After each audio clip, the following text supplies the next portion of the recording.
Tertúlia. Boa tarde a todos. Hoje é dia 11 de março de 2014.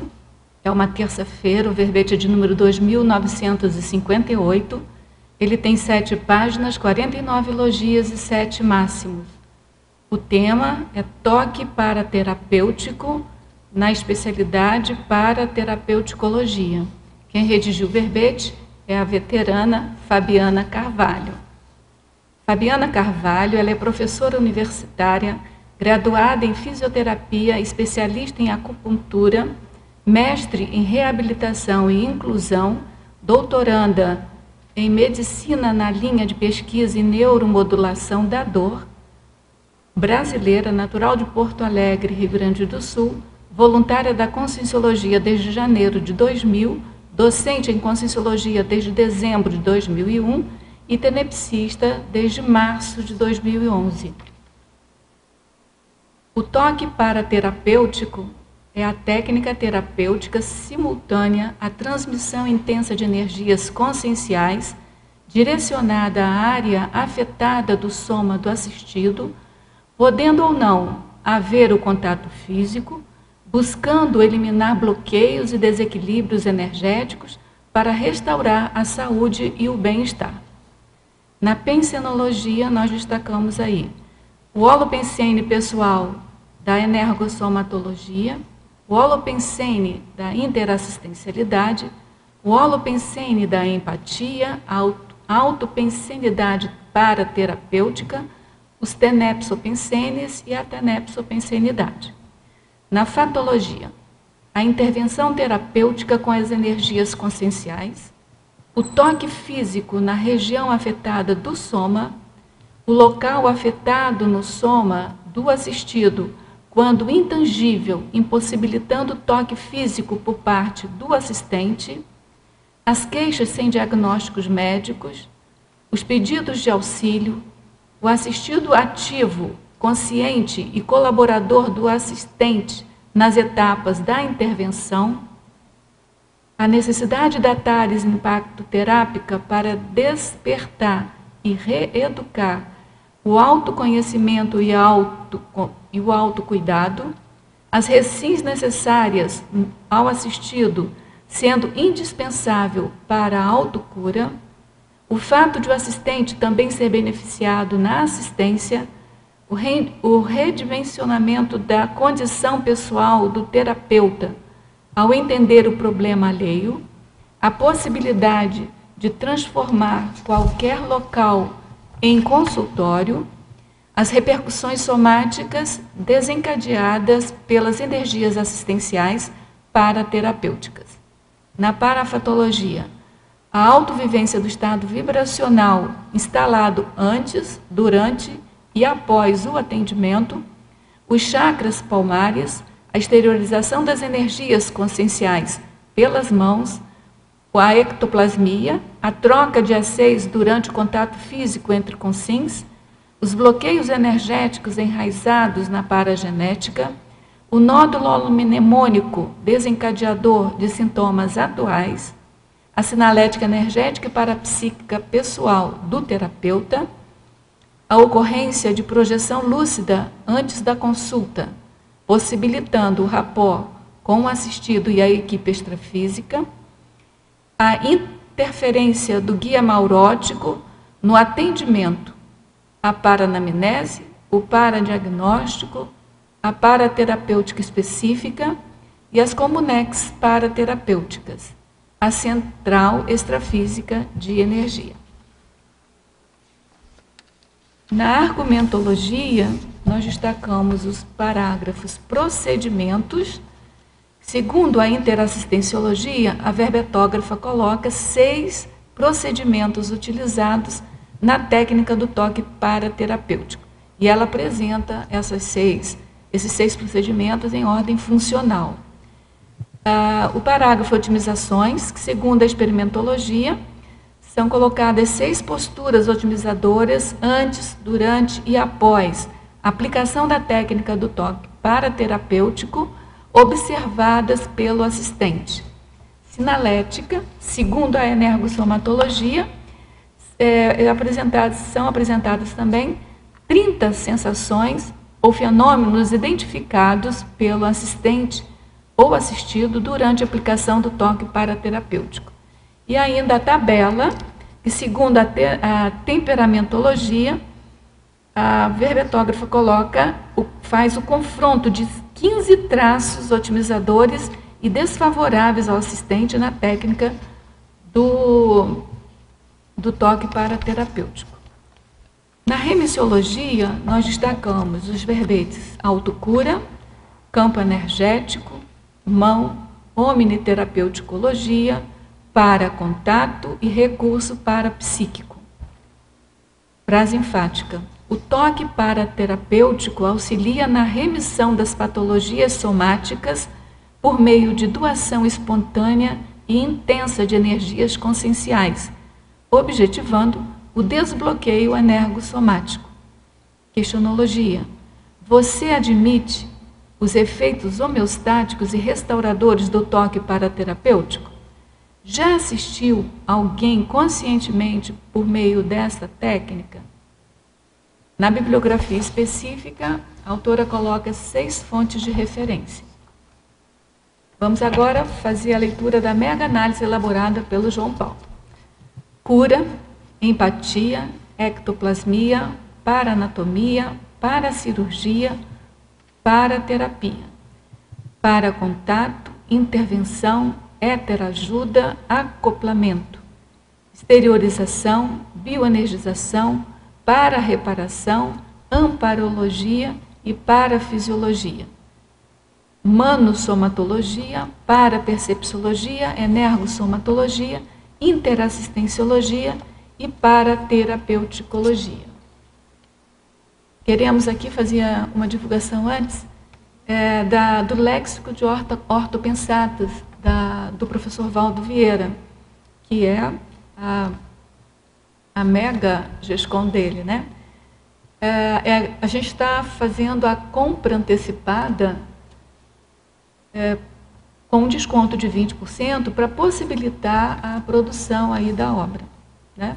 Então, o preço normal vai ser 340, mas com 20% dá R$ 272.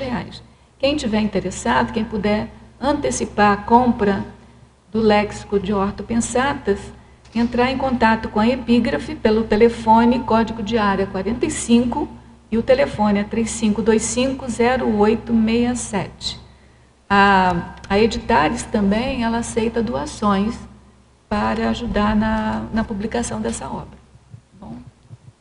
Bom, antes ainda de passarmos para as perguntas dos teletertulianos, a gente queria saber de você, a gente viu pela sua biografia aqui que você trabalha na área, mas especificamente, o que te motivou a escrever esse verbete?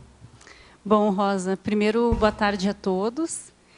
O que me motivou inicialmente foi realmente a fisioterapia, né? A questão de trabalhar com uma técnica, né, com uma área que toca nas pessoas. Então, o que me motivou inicialmente foi eu perceber que ocorre um processo energético nesse processo, e eu quis entender melhor o que acontecia comigo e tentar explicar de uma maneira mais técnica e com o conceito da conscienciologia o que eu percebia, e depois entender e profissionalizar isso, porque quando nós profissionalizamos e entendemos melhor sob a outra ótica, nós conseguimos ter uma ação mais assertiva com o paciente.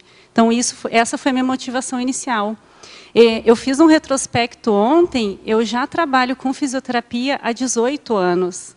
Então, puxa, é muita bagagem já, né? Desde que eu entrei para a faculdade. Sou formada há 13 anos, mas há 18 eu já estou envolvida nesse Holopensene. E sempre fui muito ativa, sempre fui muito participativa, o que ajuda também nessa condição prática, de vivência prática do processo. O verbete, então, ajudou você a sistematizar uma prática que você já vinha tendo, né? E, assim, algumas coisas que eu percebia que eu também ainda não tenho, eu pude observar, através da observação também de colegas, de outros processos e da docência universitária também, porque é um campo de observação grande para o professor. Então, isso também me ajudou a ter essa bagagem hoje. Vamos agora às primeiras perguntas dos teletertulianos. A verbetó agora, professora Fabiana, Fatologia, página 31, final da terceira linha. Poderia falar sobre a reversão gradual da aversão ao toque apresentado pela Consim? Por que ocorre esta aversão ao toque em certas Consims? Essa pessoa é médica. Ah, tá. É um homem médico. Interessante.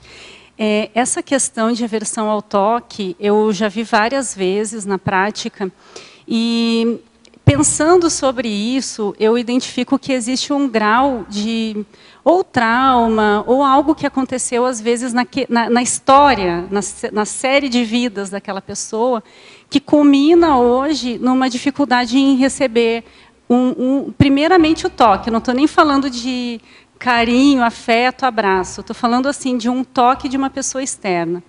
Tem uma condição que eu também, enquanto terapeuta, verifiquei, que assim, aquela questão do não me toque. Né? A pessoa, às vezes, ela tem uma certa aversão, não por trauma, mas porque ela não aceita que outra pessoa ajude, assista e conheça mais profundamente ali a história dela. Então, são vários fatores que eu identifiquei. E eu coloquei como a reversão gradual da aversão ao toque, principalmente porque eu já vi crianças de muita pouca idade que tinham já essa questão de aversão ao toque, não só por não querer receber o toque, mas como um processo patológico de hipersensibilidade.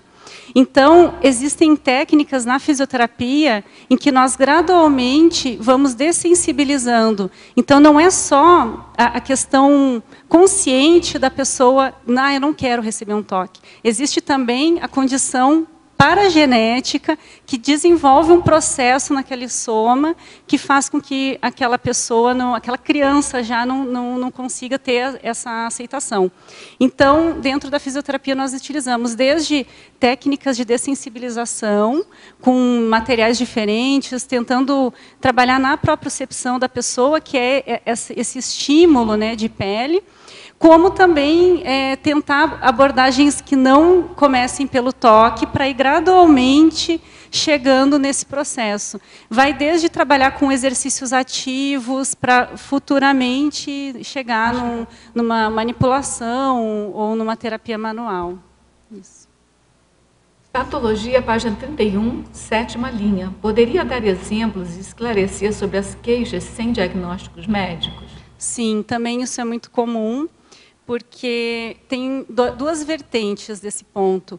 Uma é a pessoa que tem queixa e não procura o médico, e procura diretamente um profissional da área da saúde, que pode ser fisioterapeuta, massoterapeuta, enfim.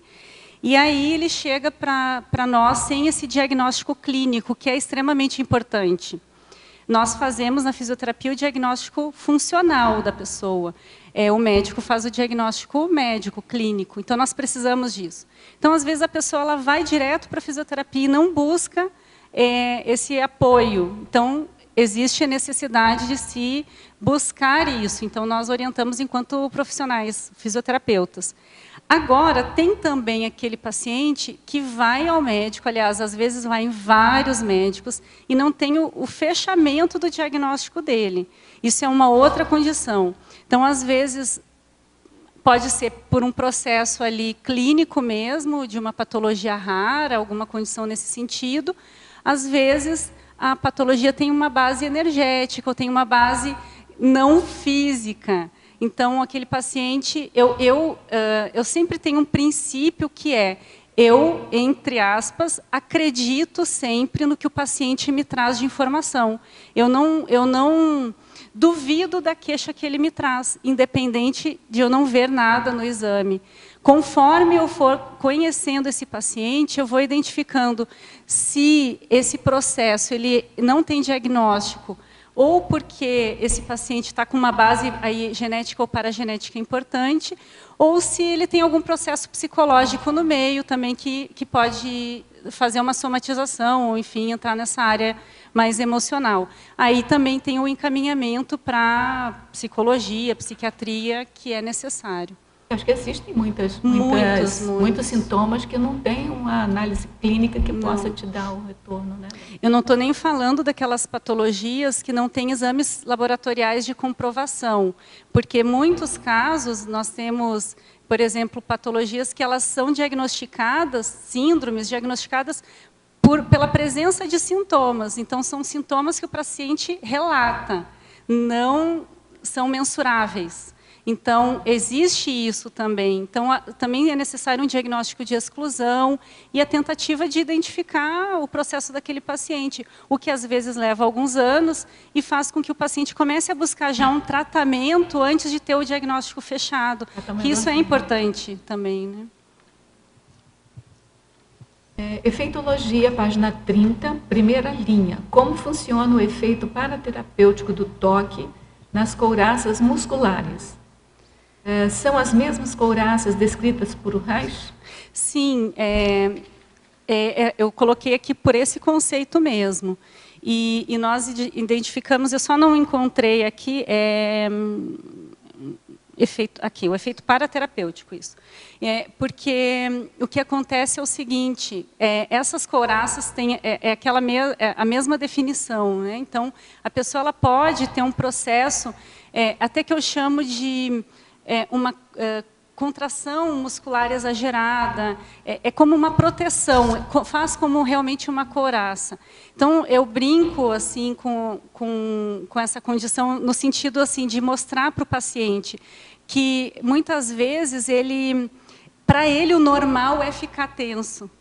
Então você fala, né, você pede, pode por favor relaxar, a pessoa, eu estou relaxada, ela não sabe fazer isso. Então o efeito paraterapêutico pode funcionar também para isso, porque muitas vezes esse processo não é físico, aliás, existe uma ponta física, mas a motivação ou o que causou ali tem relação com a parte energética e emocional.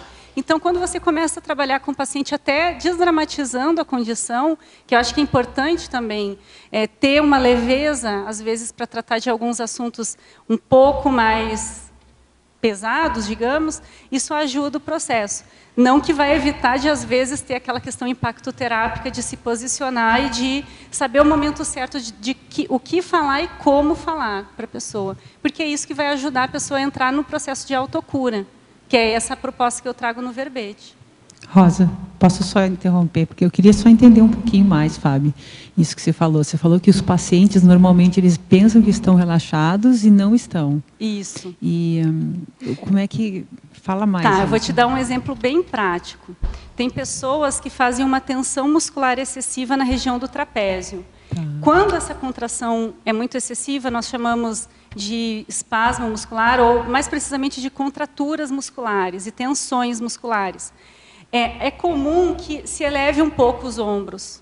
A pessoa acaba, por encurtamento das fibras, elevando um pouquinho os ombros. E aí você avalia o paciente e você verifica que ele está com uma elevação anormal, por exemplo, dos ombros. E você fala assim, relaxa, solta os ombros. E a pessoa, eu estou relaxada. Está aqui, né? O ombro está aqui na orelha. E ela diz, eu estou relaxada. Então, você trabalha com ela isso. Te olha no espelho, vamos ver.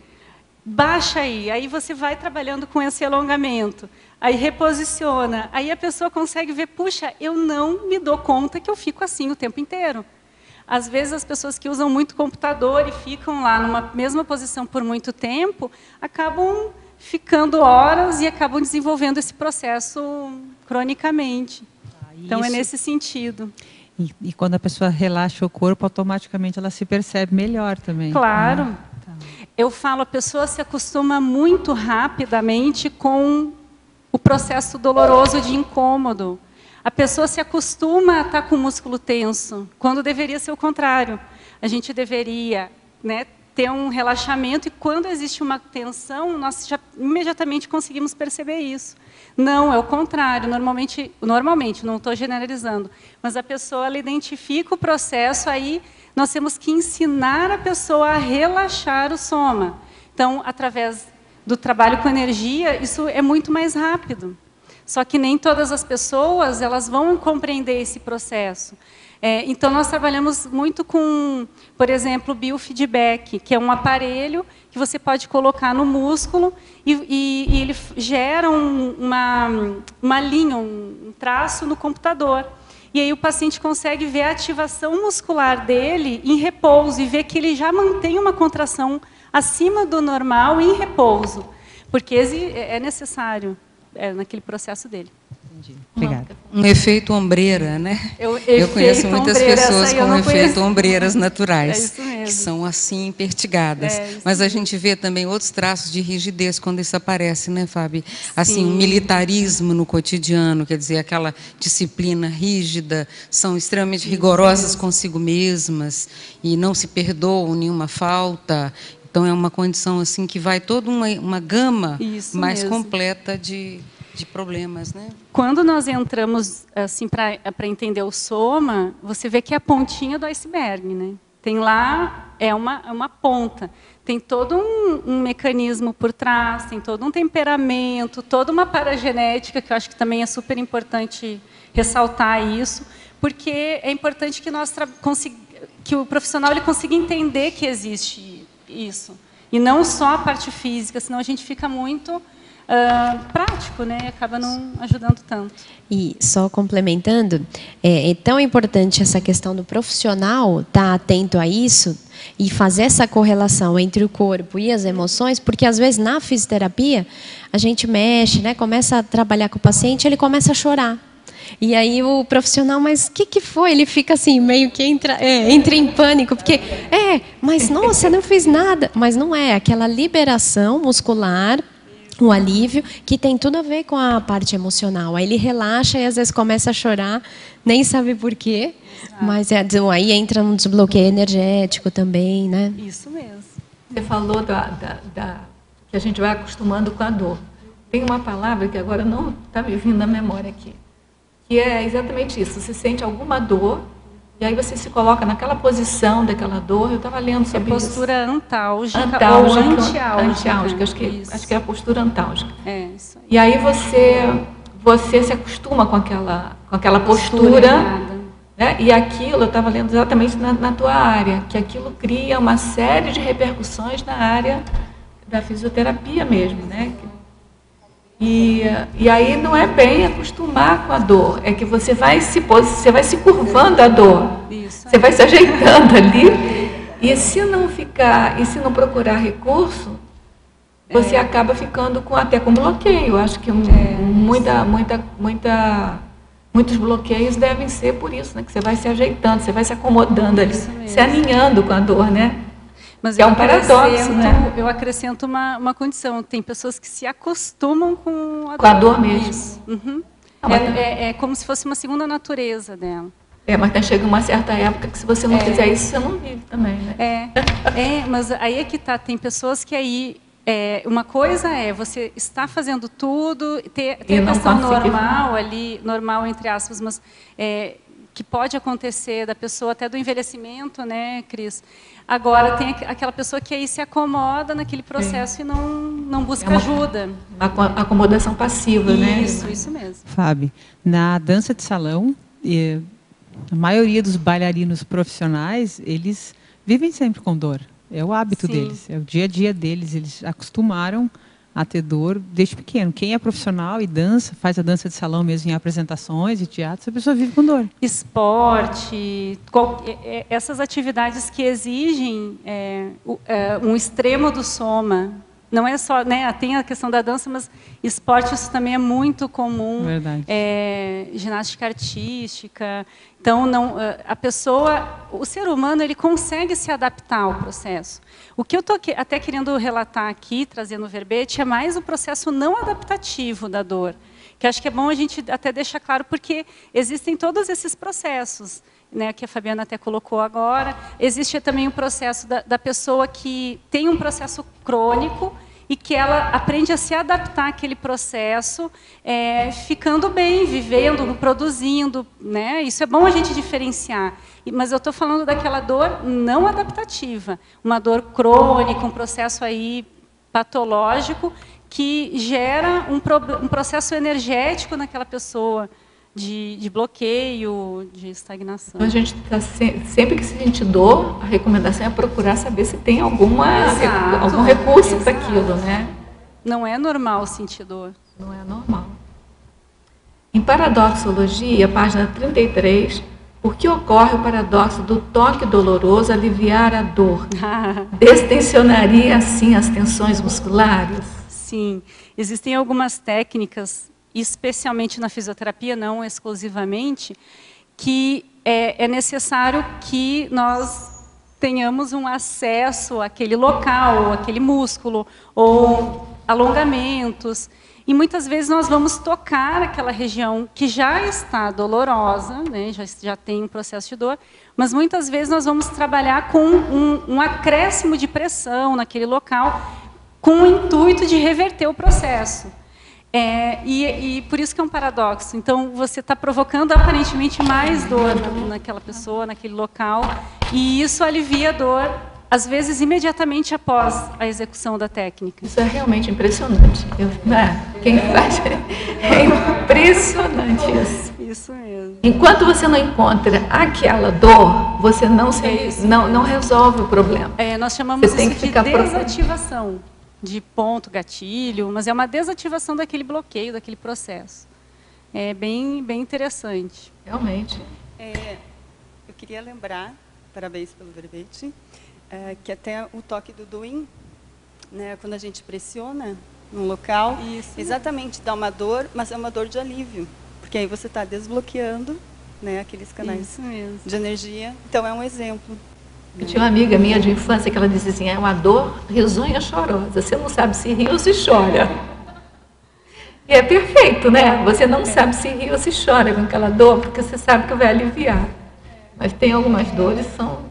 Falar que é a dor da cura, né? Você fala, dói, mas cura. Então você aguenta um pouquinho que depois alivia. Obrigada. A verbetógrafa Estrangeirismologia, página 31. Poderia explicar cada estrangeirismo de acordo com o seu contexto? Claro. Vamos lá. Então, o rapport assistencial entre assistente e assistido, na minha visão, isso é extremamente importante.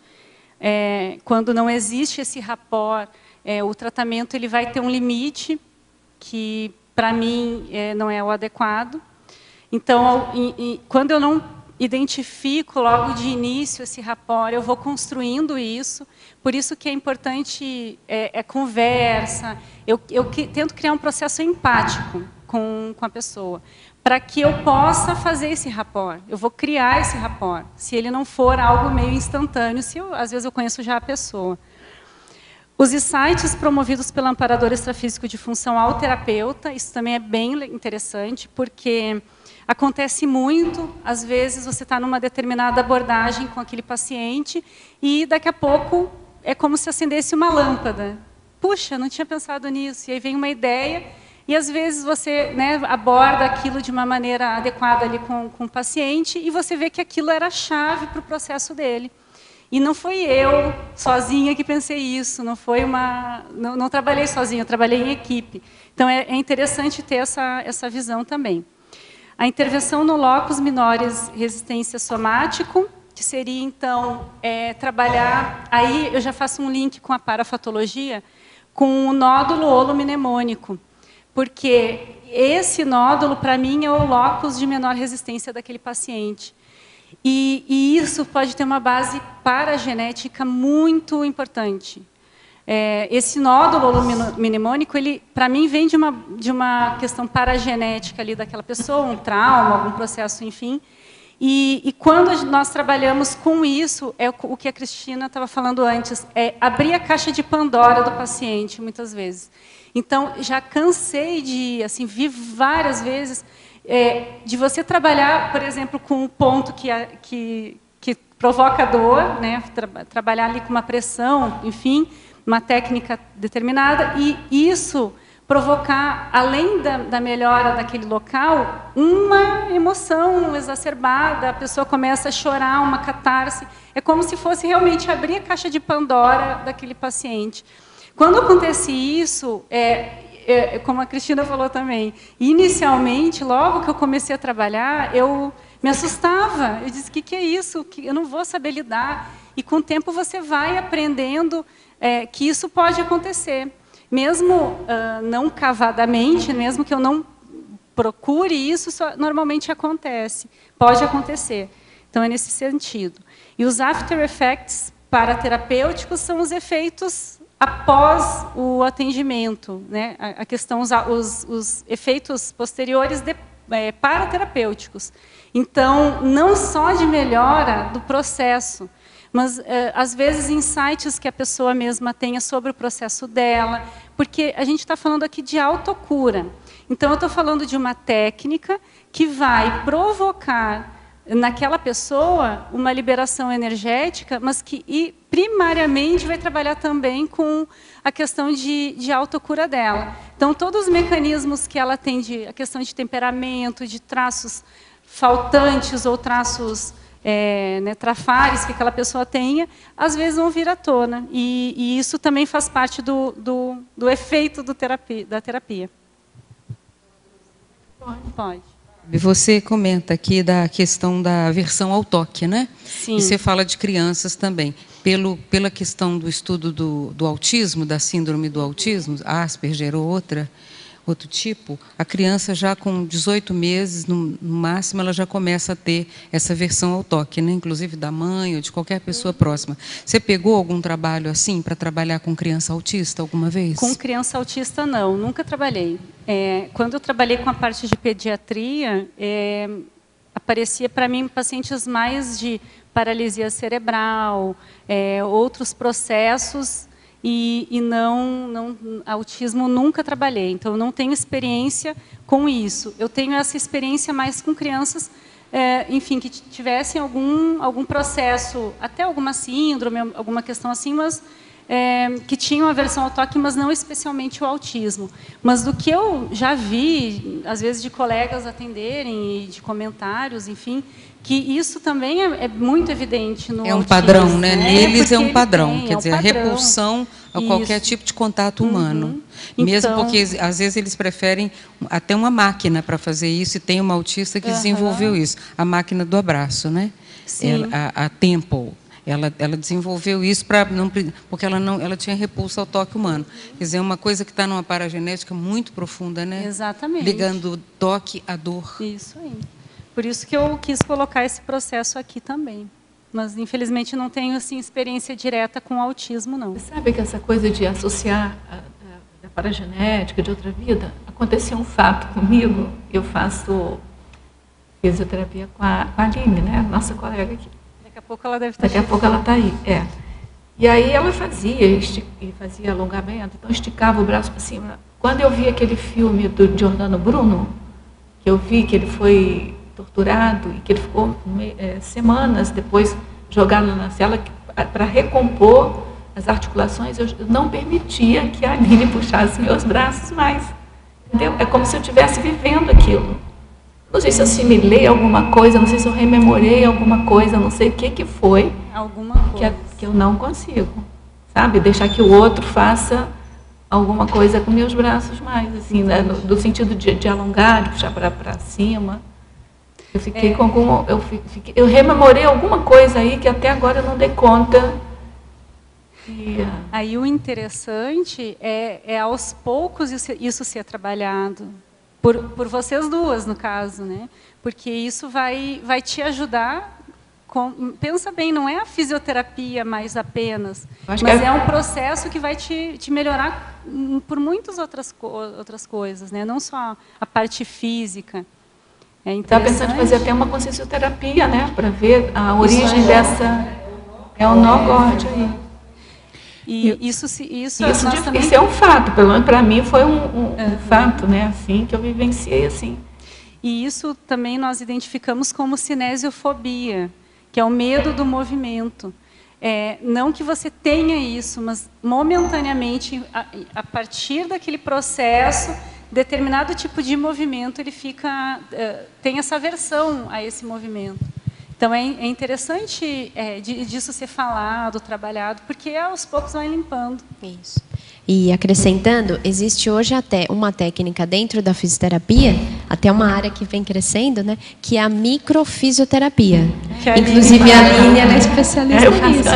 Então é bacana, porque assim, é uma técnica que, né, assim, está crescendo bastante, muitos profissionais estão aderindo, que fala justamente disso, dessa relação, do porquê de, às vezes, algum toque, remeter aí alguma rememoração, é bem eu não tenho problema nenhum com toque, só que esse movimento específico é como se eu tivesse assim, eu me sentia assim, como, porque ele sofreu aquela tortura de esticar os braços até desmembramento, né? Então aquilo, assim, é óbvio que se precisar de fazer, eu não vou ficar com chilique e vou fazer aquilo, mas assim, eu não priorizei, mas não, Aline, não faz isso não, faz outra coisa. Vamos mudar de conduta. Porque eu não quero, sabe, assim, é como se eu já tivesse passado por aquilo, eu não queria passar de novo por aquilo, sabe? Então assim, mas o que me chama a atenção é que marcou, alguma coisa marcou em mim. É um indicador, é uma pista, né? Para eu pesquisar. Eu queria fazer uma pergunta. O verbete está muito bom. Eu acho que está, assim, para nós terapeutas, vai auxiliar muito, porque a gente realmente tentar, assim, prestar atenção a tudo isso que você fala, muito bacana. E aí eu queria que você falasse dessa tabela, eu achei ela bem bacana, na página 35. Tá. Você faz os contrapontos, até queria sugerir, de repente, o traço da acalmia versus a ansiedade. Sim, sim. Porque, né, eu vejo que se a gente está ansioso, a gente nunca vai perceber, né, tudo isso que você propõe aí. Exatamente, é verdade. Bom, quando eu fiz essa tabela, eu pensei em colocar aqui traços que eu identifico que são positivos e que são evitáveis. Porque, por várias experiências, enfim, desses anos aí de prática. Alguns, para mim, são difíceis, outros são mais, já são mais inatos para mim. Só que eu vou colocar alguns assim que eu identifico como bem importantes. A questão de... Aqui. Eu gosto muito assim da questão de responsabilidade frente ao processo terapêutico da outra pessoa. Para mim, isso é muito importante porque nós estamos trabalhando com uma outra pessoa e isso faz uma repercussão importante ali, né, naquele momento e na história de vida daquela pessoa. Quando nós somos irresponsáveis ou até imaturos, ou esse processo assim de não levar tão a sério aquele processo que está acontecendo, eu vejo que o amparo de função ele não é tão evidente. Porque quando você pensa assim, o que é melhor para esse paciente agora, e trabalha com isso, você traz com uma certa responsabilidade aquele processo terapêutico que caiu nas tuas mãos. Para mim, nada é por acaso. Não é à toa que determinado paciente chega para determinado terapeuta. Então, às vezes, lá tem 5, 6, 7 opções e aquele paciente escolhe aquela opção. E não é só por indicação. Tem alguma coisa aí por trás também. Então, eu identifico bem isso. Eu coloquei aqui, Cris, não a acalmia, mas a questão de... Eu coloquei ponderação. A acalmia ela também serve nisso. A ansiedade, eu coloquei como contraponto de ponderação e não de acalmia, mas nesse sentido da gente não ter essa pressa de tomar, às vezes, uma decisão. Porque, muitas vezes, você quer também resolver rápido o problema daquele paciente. Aquela pessoa chega para você, você já quer logo, né, trabalhar assim, que resolva, e eu quero que resolva 100%. E não é bem assim. Então, trabalhar com essa ponderação. Puxa, é melhor eu ter um ganho de 30%, mas que esse ganho seja gradual, do que eu ter uma ilusão de que eu vou conseguir 100% em poucos atendimentos. Para alguns casos, isso é possível, mas para outros, não. Então, nesse sentido que eu coloquei essas questões. Vamos passar.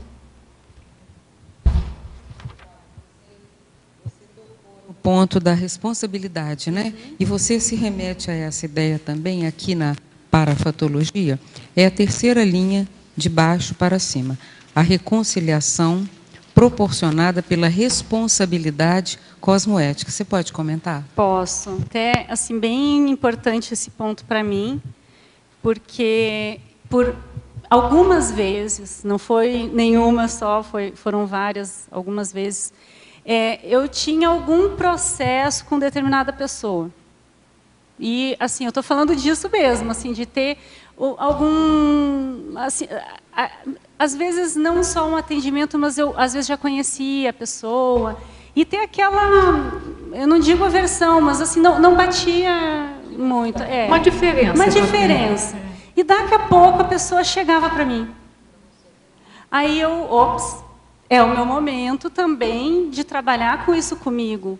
Porque eu consigo, se eu consigo ser muito assistencial com uma pessoa e eu tenho responsabilidade, então eu vou colocar isso acima das diferenças.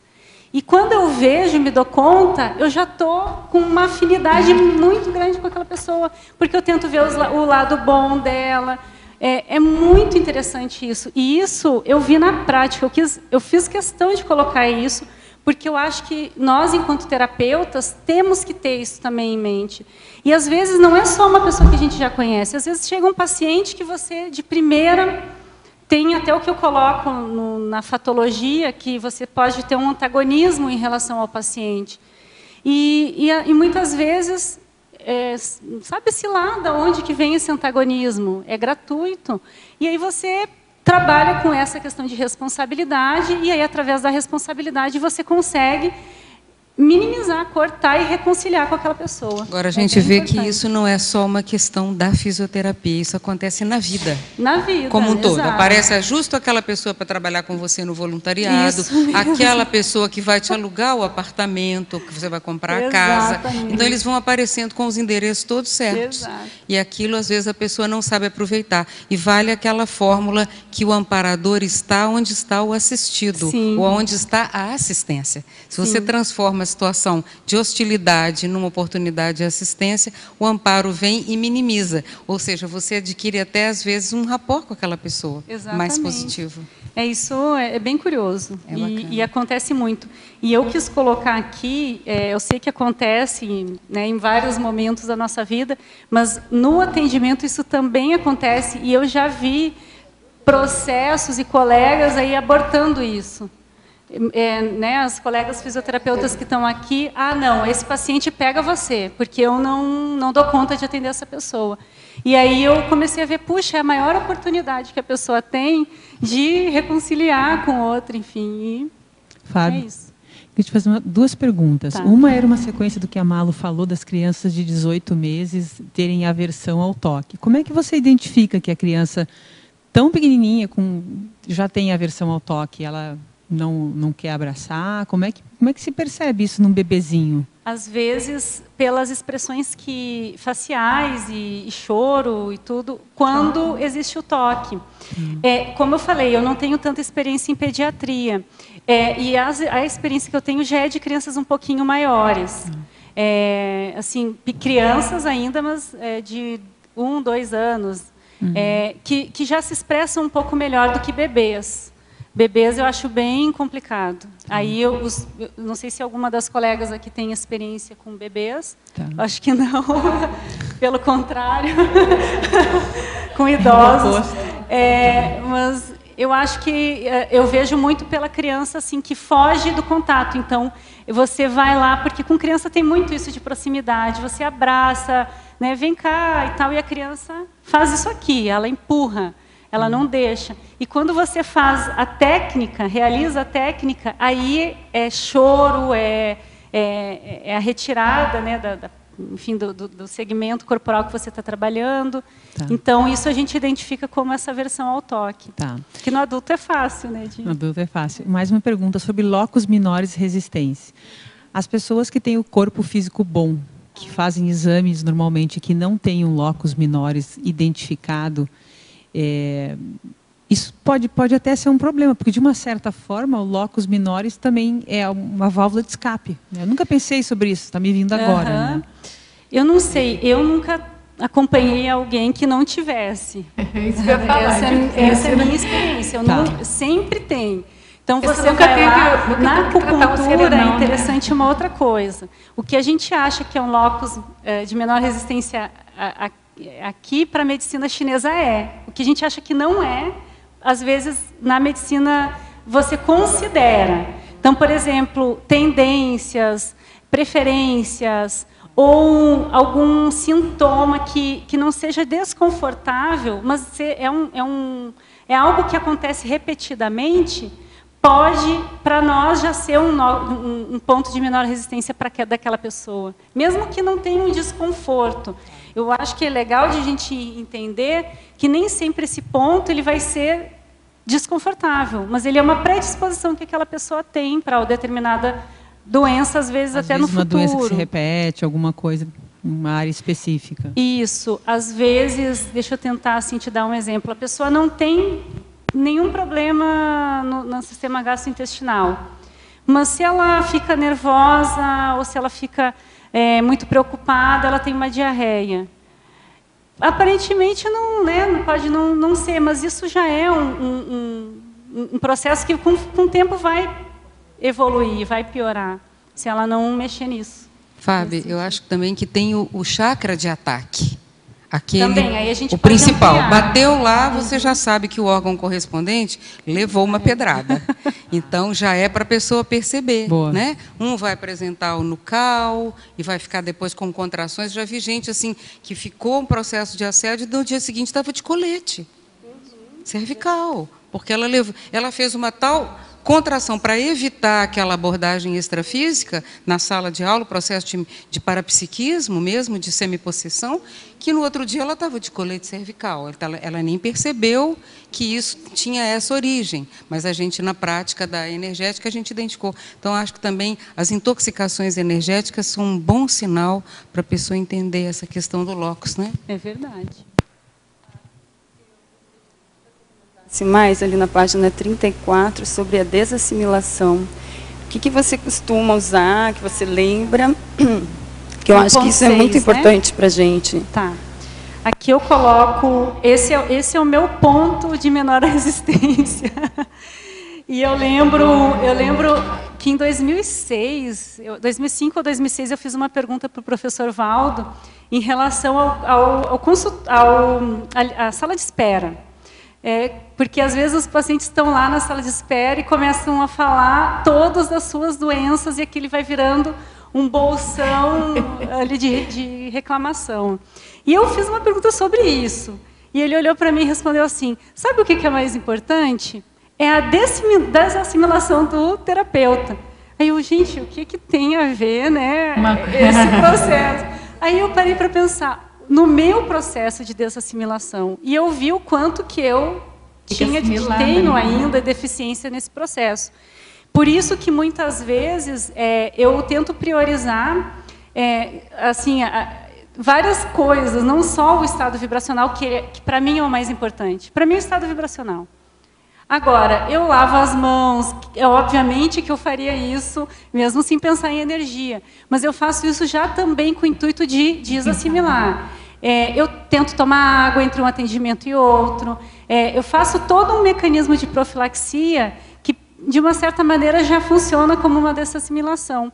E tem uma outra coisa que esse ponto para mim é o mais difícil, que é evitar de pensar no caso muito. Isso aí, para mim, esse limite eu ainda não consigo. A mudança de bloco, né? Porque, assim, às vezes eu estou em casa, vou para a TENEPS e tenho uma intuição sobre aquele caso. Às vezes eu estou em casa pensando no tratamento que vai ser feito para aquele paciente. Só que, entre isso que é importante de ser feito e você... chegou o momento de parar, acabou aqui. Porque você, quando faz isso, você evoca as energias do paciente, você evoca as companhias, vai ter aquele grupo que quer ajudar, vai ter aquele grupo que não quer ajudar. Então, se você não desvincula também em um determinado momento, acaba que você vai se contaminando. E aí isso evita de você ajudar outras pessoas na sequência. Isso que eu acho que é o mais grave. Porque você ainda está com as energias residuais daquele atendimento e já está no outro atendimento, né? E aí vai misturando, e aí a pessoa começa a ficar doente, ela começa a ficar esgotada, e isso é extremamente sério. Então, para mim, isso é o mais importante. Para viabilizar, é como a revisão do carro, sabe? A gente precisa, esse é o nosso ambiente, é o nosso material de trabalho, é o nosso corpo.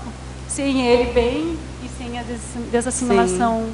adequada, eu não vou conseguir fazer isso. Que a gente nota muito aqui no hospital, as pessoas ficam muito cansadas, né? Voltam para casa, que eu acho que assimilam tanto.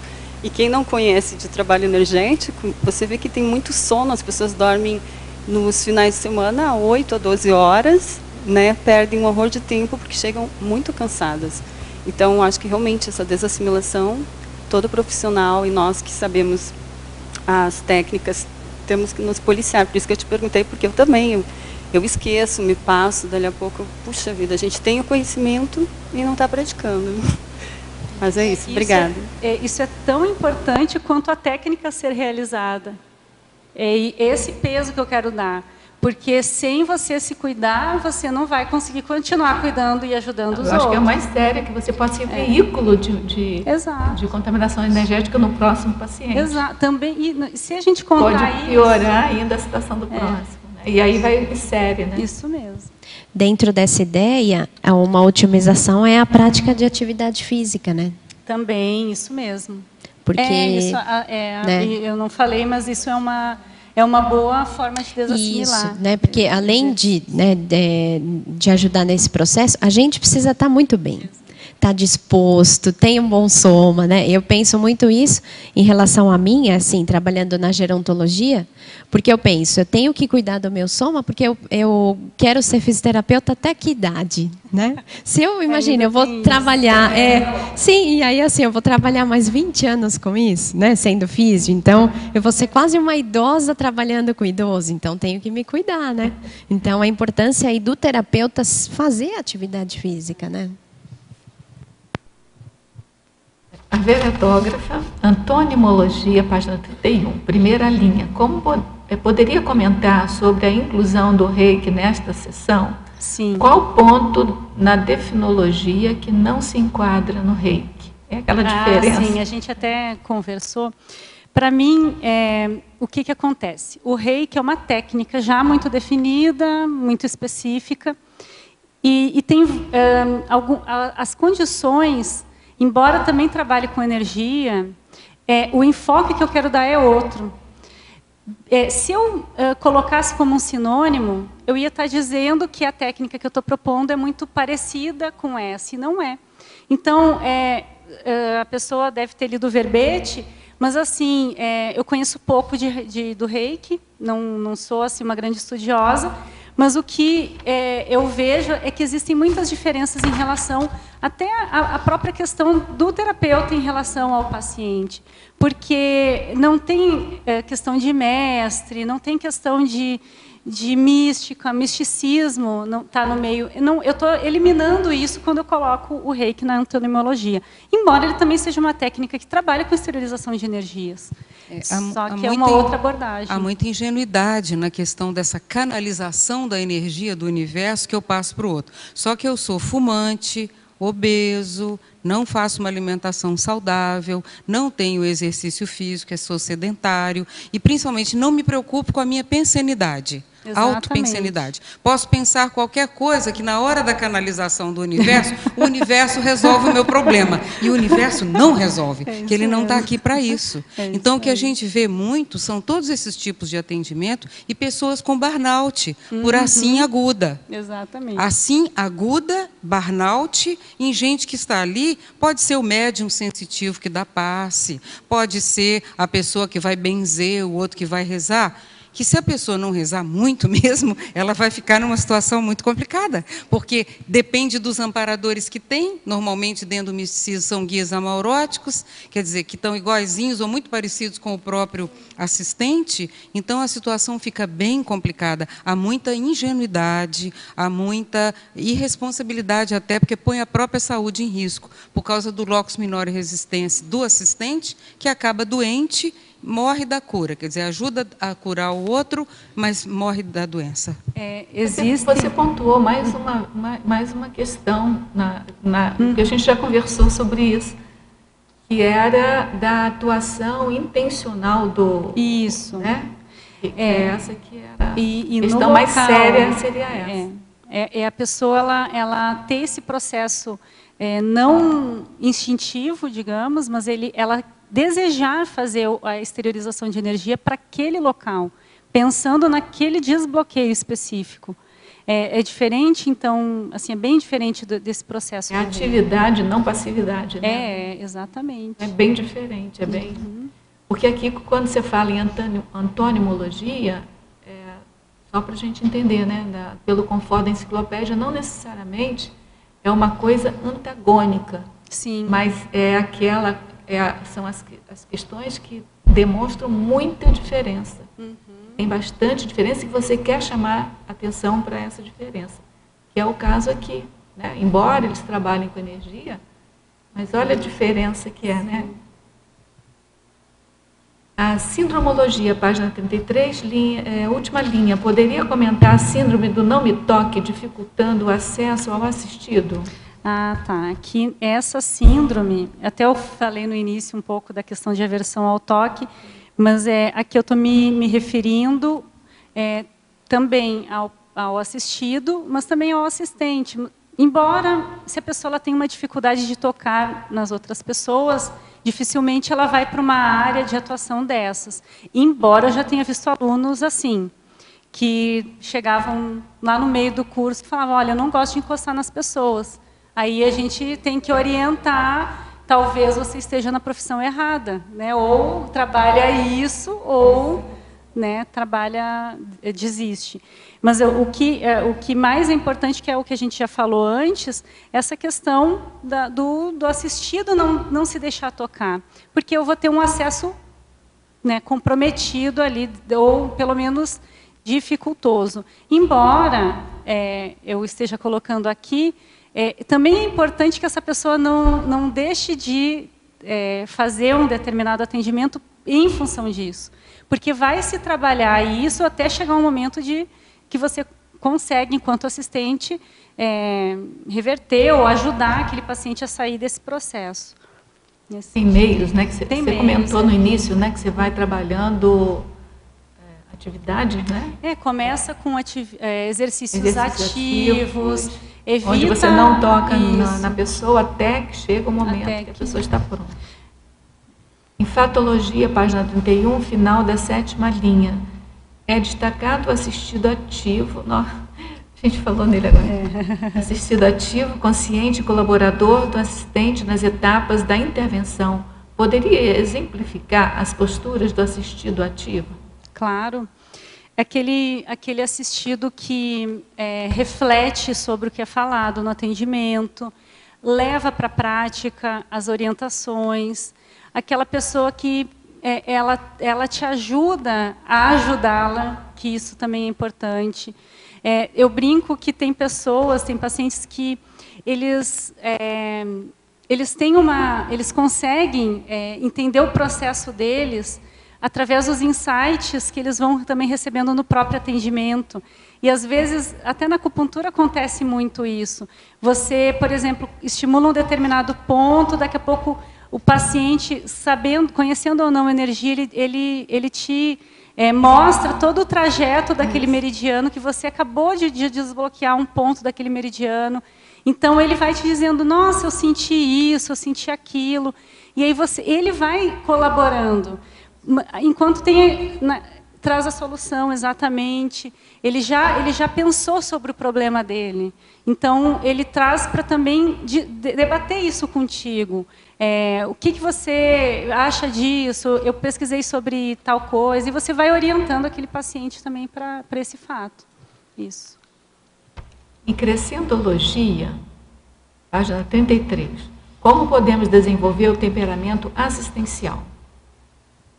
Onde é que está a crescentologia? Temperamento assistencial, teática assistencial. Mas ela quer como desenvolver o temperamento assistencial. Ah, tá. Olha, pode falar do crescendo, mas ela perguntou especificamente. Como desenvolver? Primeiro, tendo empatia pelas pessoas. Porque eu vou falar da minha experiência. Eu já era assim criança. Isso já faz parte do meu temperamento. O temperamento não é algo também que a gente mude tão rápido e eu vou desenvolver. Você pode ter a questão de pensar em ter esse trafor, pode ser um traço faltante, mas é algo que tem que se começar primeiro olhando para quem está do nosso lado. Então, eu começaria pela dupla, pela família. Como que é o meu relacionamento com essas pessoas? Ele é mais assistencial? Ele não é? Eu não sou aquela pessoa que me coloco no lugar do outro. Então, trabalhar com isso, colocar empatia nas coisas que faz. E ir tentando se preocupar em querer ajudar as pessoas, sem ser intrusiva também. Que isso, às vezes, é um dificultador. Mas, dentro das possibilidades que aparecerem para essa pessoa, ela identificar, opa, eu posso ser assistencial agora, eu posso ser assertiva, como eu posso fazer para ajudar essa pessoa? Porque, às vezes, a gente vê alguém que está próximo da gente, que não está passando por uma situação tão boa, e a gente não faz nada. Então, para mim é isso. Daí a conseguir ter um temperamento assistencial vai um caminho, mas pelo menos já é um passo que a pessoa está dando. Uma outra coisa é, de repente, participar de atividades assistenciais. Então, um voluntariado, né, se for o caso, né, fora da Conscienciologia, numa instituição de idosos ou numa creche ajudando crianças. Então, assim, se colocar em situações que vão exigir, assim, que vão demandar dessa assistência, né? Então, de repente, pode ser uma ideia. Você me lembrou agora da escolha da profissão também, né? Também, exatamente. Porque o professor Aldo sempre fala, né, que os médicos, querendo ou não, vão fazer assistência, porque a profissão deles já é de fazer assistência. Agora, eu vendo vocês aqui também, a fisioterapia também. Então, sim, o público-alvo é assistência ao outro. Esse é o objetivo principal dessas áreas. Eu incluo aí a docência, né? Tem vários, né? É verdade. É a arquitetura que a Fabiana desenvolve, né? Eu acho que tem que colocar a assistência em primeiro lugar. Otimizações, página 34, item 2, alimentação adequada. Poderia explicar por que não é recomendável o consumo de carboidratos após o atendimento pelos assistentes? Sim, deixa eu só ver onde está. Aqui, ponto 2. A evitação do consumo exagerado. Né? Não estou aqui nem falando... Ela já está dizendo que não é recomendado. Em relação a comer ou não carboidratos, porque existem pessoas que comem, que não comem, ou que comem pouco. O que eu acho nesse ponto? O que eu penso sobre isso? É muito comum, depois de um atendimento, você sentir fome, muita fome, e vontade de comer doce. E os carboidratos aí estão em forma de pão, em forma de doces mesmo. E eu evito de fazer isso porque é uma energia rápida. Rapidamente, porque é aquele desespero de fome, e você come um carboidrato ou um doce que vai te gerar energia muito rapidamente, é como se suprisse aquele processo energético, ajuda nessa questão energética. Só que o que seria para mim o ideal, que aos poucos eu fui aprendendo? Logo eu já estava com fome de novo. Então eu fui aprendendo a fracionar a alimentação antes de ter esse desespero por comida, por doce, e depois do atendimento. Porque como existe mais exteriorização de energias, naquele momento mais concentrado, você vai, muitas vezes, precisar de um aporte externo.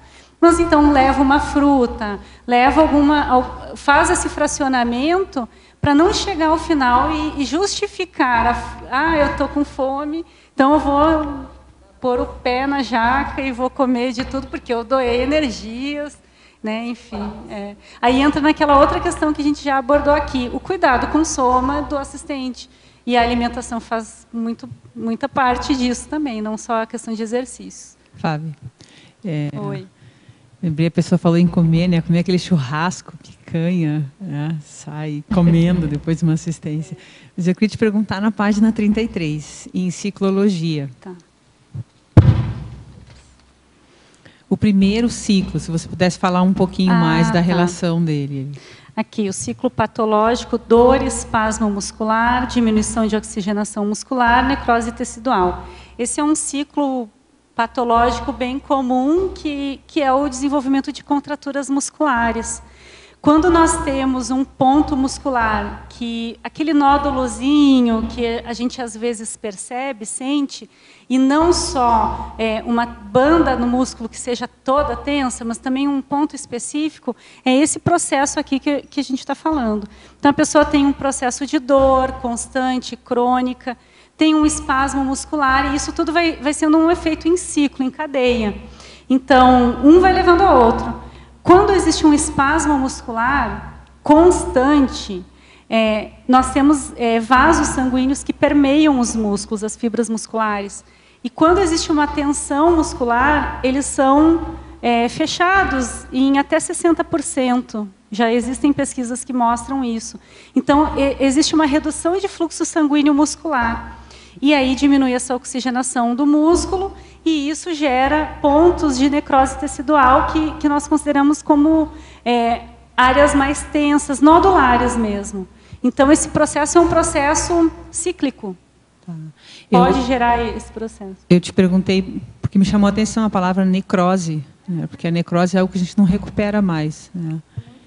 Esses nódulos, eles não são dissolvidos ou substituídos por tecido normal.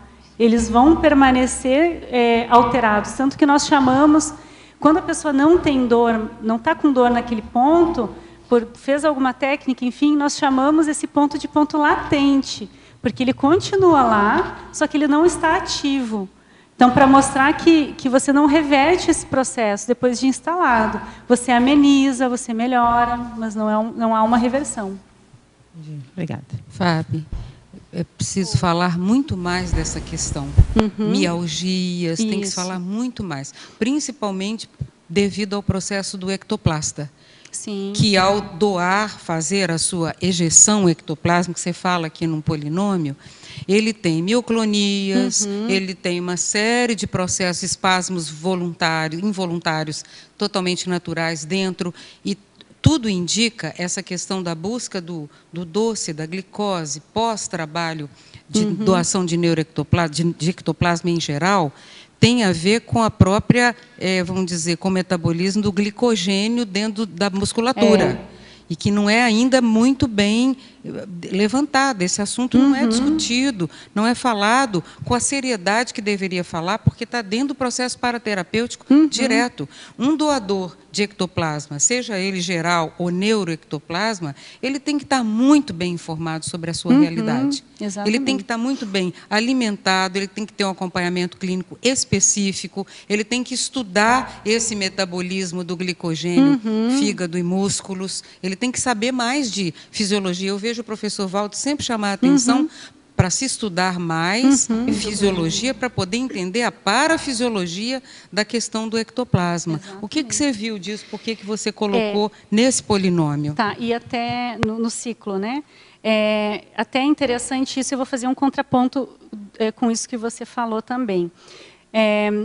Olha só, a pessoa, o ectoplasta, o terapeuta, enfim, se é um trabalho assistencial de campo, enfim, é um doador de energia. Essa pessoa, ela vai ter processos musculares no momento, como a Malu falou, mioclonias, vai ter alguns espasmos, e vai ter uma coisa que eu vejo também, que é uma posição mantida do membro. O membro fica, às vezes você vê a pessoa com o braço elevado por um período grande de tempo. E isso gera uma contração muscular e pode gerar esse processo aqui do ciclo que eu coloquei.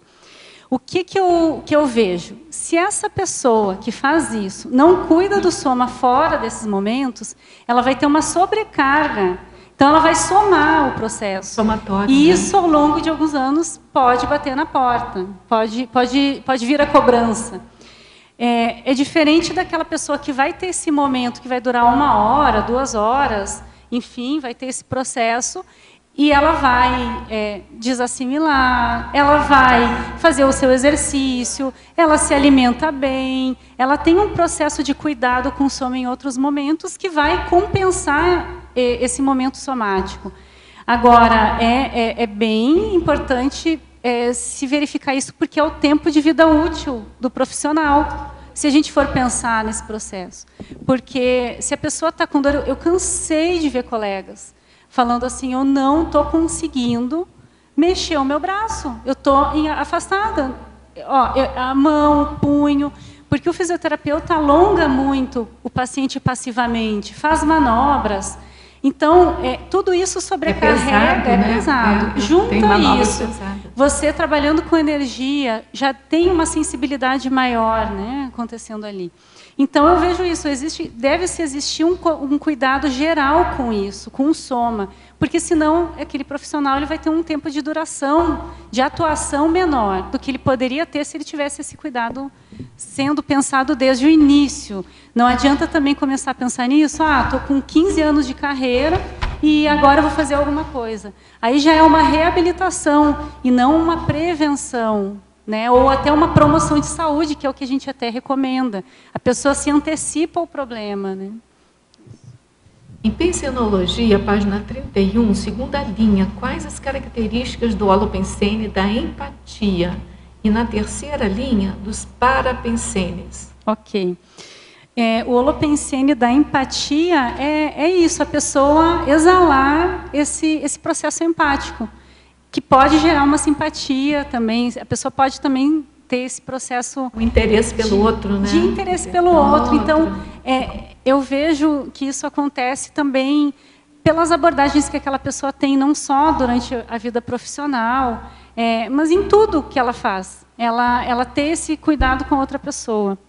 E os parapensenes são os pensenes ao lado... do extrafísico, isso aí.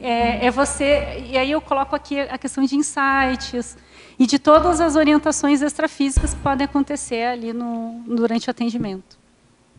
Em Fatologia, página 31, segunda linha, poderia aprofundar o local afetado no soma do assistido, quando inatingível, impossibilitando o toque físico por parte do assistente? Posso. Essa questão... até quando eu comecei a escrever o verbete, eu pensei muito sobre isso. Até na definição do verbete, eu coloquei que pode ou não haver o contato físico, porque, digamos que 90%, eu estou falando da minha experiência, então 90% da minha experiência, eu vou usar o toque físico. O físico, não só o toque com as energias, né, mas eu vou usar o toque físico. Mas outras profissões também podem realizar essa técnica e não necessariamente vai ter o toque por parte do terapeuta. Um exemplo, um cirurgião, ele está ali tocando às vezes com bisturi, aquele órgão, ele não está tocando com a mão, mas ele está fazendo a exteriorização de energias. Um médico que não vai, às vezes, tocar, e o médico pode tocar, mas dependendo da especialização, da área, ele vai estar ali com um contato com o paciente, ele pode exteriorizar a energia. Só que é intencional, é amparada, é com aquela proposta específica. Então, isso que eu acho que é interessante. Às vezes, tem um outro processo também, que é de heteroscopia, que eu coloquei até na listagem, que você vai trabalhar com isso, com essa questão de jogar energia para o órgão ou para a região afetada sem colocar a mão. Por exemplo, o paciente tem um processo cardíaco, né, uma cardiopatia. Você está ali com o paciente, você não vai tocar a região, mas você vai fazer a heteroscopia, você vai acessar aquele órgão através da exteriorização de energias. Então, é nesse sentido que eu coloquei essa questão. Em Fatologia, página 31, terceira e quinta linha de baixo para cima. Poderia discorrer sobre a empatia curativa sendo construída diariamente e a vontade sincera de ajudar? Sim. A empatia curativa sendo construída diariamente é essa questão, até que eu coloquei no início, quando, às vezes, por alguma razão, a gente tem algum antagonismo sem explicação por aquele paciente, e você tem que, pelo menos na minha opinião, para criar esse rapport, muitas vezes você vai construindo esse processo empático. Então, uma técnica que eu tenho é tentar saber mais da pessoa, como eu falei no início, e tentar assim, ver o lado positivo daquela pessoa. O que ela faz, o que ela gosta, quais são os interesses. E eu tento achar alguma coisa que faça um link para que eu possa ter esse processo de rapport sendo construído com aquela pessoa. E isso é uma empatia que, para mim, é algo gradual, que vem diariamente. Às vezes, se a gente tem possibilidade, não só durante o atendimento, mas às vezes você encontra a pessoa em outras situações. Então, você vai criando essa empatia também fora do ambiente de terapia. Acho que é muito interessante também. É a teática vivida mesmo do binômio admiração-discordância. Exatamente. Né? Exatamente. E a outra questão é a vontade sincera de ajudar. Isso aqui, para mim, é o começo de tudo. Você ter vontade de ajudar aquela pessoa verdadeiramente. Querer ajudá-la, querer que ela melhore, assim, trabalhando em prol disso. Isso, para mim, é difícil quando eu tenho um limite. Por exemplo, eu desejo tanto que aquela pessoa melhore, que às vezes chega um limite, que é o da própria pessoa. Porque você está vendo o processo, vê e olha, e pensa assim, puxa, essa pessoa tem tudo para conseguir melhorar. Só que agora depende dela. É a parte de autocura dela, é a parte de reciclagens, é a parte da autoconsciência terapia que ela tem que fazer. E aí esbarra nisso. Então, essa vontade sincera de ajudar, ela tem que existir, na minha opinião. Só que ela vai ter um limite. Não, ela não tem um limite, ela vai existir. Mas a gente tem que saber quando a pessoa parou aquele processo. Então, eu tenho a vontade que ela melhore, mas ela também tem que ter essa vontade. Você tem um item aqui, acho que na patologia, falando que não é transferível, é impossível transferir a responsabilidade da autocura para o terapeuta. Não é heterocura, é autocura. É autocura, eu vou servir como um agente para ajudar essa pessoa a fazer a autocura. Esse viés, para mim, é o mais difícil dos pacientes entenderem. Se a pessoa já tem essa visão quando vai receber um tratamento, já é meio caminho andado. Porque a pessoa espera um milagre. Às vezes a pessoa chega no consultório falando assim, eu tenho esse sintoma há 20 anos. Em quantas sessões ou quantos atendimentos de fisioterapia eu vou me curar? Eu vou tirar 100% da dor. Aí eu falo, nunca. E às vezes você tem que ser impactoterápica com a maior educação, eu não vejo outra maneira, mas você vai e fala, olha, né, tem várias coisas, se você ajudar, se você fizer a sua parte, e existe um limite que aquela patologia vai impor, dependendo do estágio dela. Se ela estiver já no estágio mais avançado, o controle vai ser adequado, a adaptação à dor, aí tem todo aquele processo que a gente falou também no início. Eu costumo dizer que são os combinados. Né? Então, assim, se tem, por exemplo, um cuidador nesse meio, né? E falando da minha prática do idoso, é um combinado, assim, tem a minha parte, tem a parte do paciente, tem a parte da família também, né? Quando a família é envolvida. Porque senão toda a responsabilidade vai para o terapeuta, aí fica fácil, né? Então, não dá, né? É impossível, na verdade, né? Para a patologia, página 32, final da terceira linha, o que vem a ser o fenômeno da olorização? Ah, tá. Questão de cheiros. Então, às vezes, durante o atendimento, você percebe um determinado odor, um cheiro, que não estava no ambiente, não é perfume, não é... Às vezes a presença de algum amparador, às vezes é alguma sinalética do terapeuta, às vezes é um processo daquele paciente. Então, é a presença de odores, para-odores. Né? Professora Fabiana, poderia considerar para a filmografia o filme Mãos que Curam? Eu não assisti esse filme. Mãos que Curam. O livro eu conheço. É o filme do livro. Eu não... Você conhece o filme também? Eu não conheço. Alguém conhece? Boa dica. Eu conheço o livro, o filme. O livro sim, mas Fabiana, mas eu não aqui Pode falar. Pode falar. Com respeito ao ponto de alimentação adequada, eu queria saber se existe um ponto de acupuntura, de fisioterapia, que ajude a eliminar essa ansiedade que uno tem, ya sea por un atendimiento, ya sea por un autoenfrentamiento, ya sea por un enfrentamiento con otros, ya sea por una situación difícil, sin decir exactamente, puede ser muchas, ¿no? ¿Existe algún punto de acupuntura que ajuda? Porque, claro, você tem que fazer o trabalho, pero aprendeu, né? Há agentes, como ela falou antes, que ajudam, neste caso Fabiana e alguma mais que conheço, não? Aqui. Então, existe algo assim? Sim, existem mais na acupuntura do que na fisioterapia, na auriculoterapia também.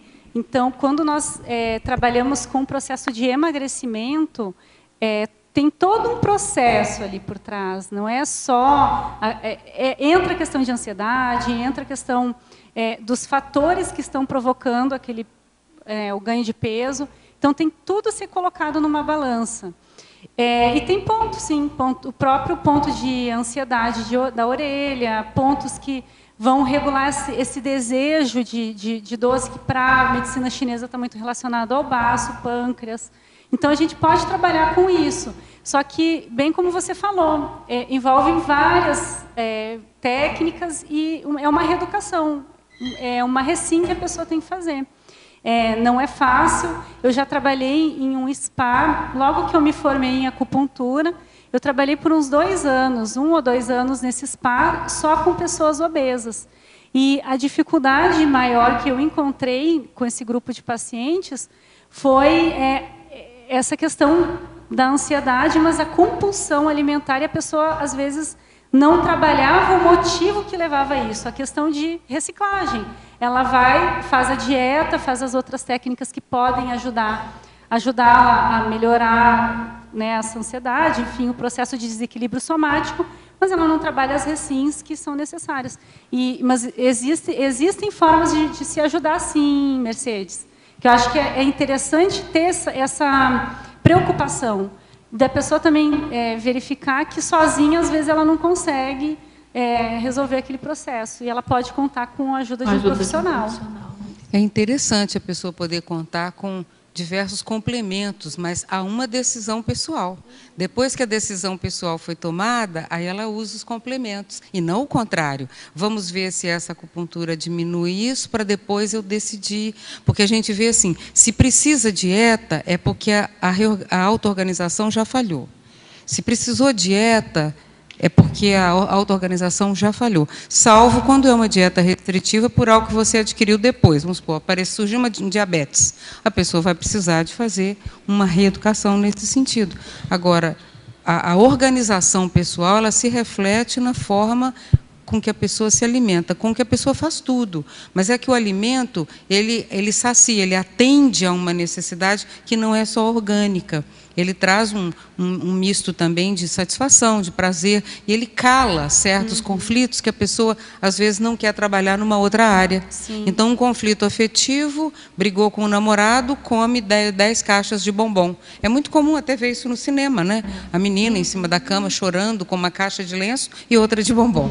Então, essa condição precisa ser vista, que há um infantilismo dentro da questão da compulsão pela comida, se a pessoa não pegar por esse infantilismo, que tem origem, às vezes, lá, não sei aonde, todos os demais vão ser frustrantes, né? Nesse sentido. Mas é interessante assim, pensar que existem alguns desequilíbrios que geram essa necessidade de alguns alimentos.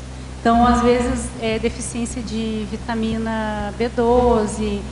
Então, a pessoa, é bom ela também se calçar, por isso que eu acho que é importante vários profissionais estarem envolvidos nesse processo, não só 1 ou 2, mas fazer realmente um trabalho interdisciplinar, porque aí vai ajudar a identificar todos os processos daquela pessoa.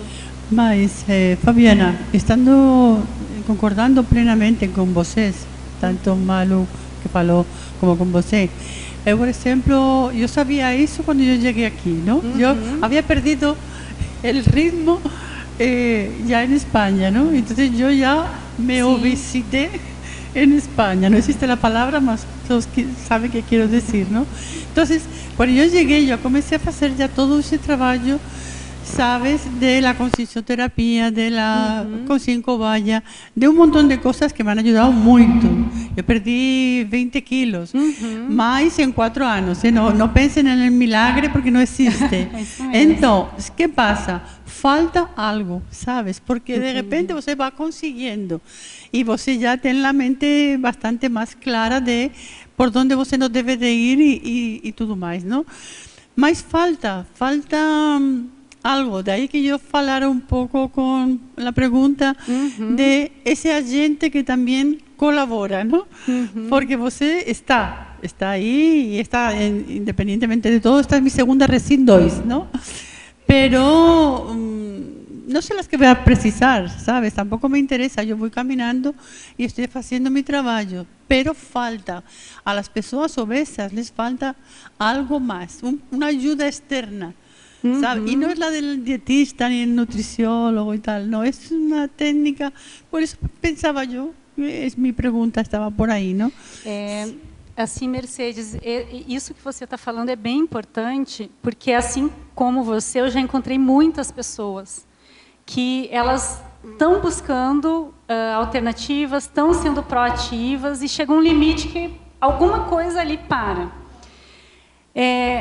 Por isso que eu acho que esse trabalho que a Ectolab está fazendo com os acupunturistas, até a Suzana está aqui também, acho que se ela depois quiser comentar alguma coisa, mas nós estamos desenvolvendo um grupo aqui na Ectolab para tentar, além de pesquisa da ectoplasmia e acupuntura, também para tentar assim, achar o que pode estar acontecendo nesse processo e achar mecanismos de ajudar a pessoa a sair disso.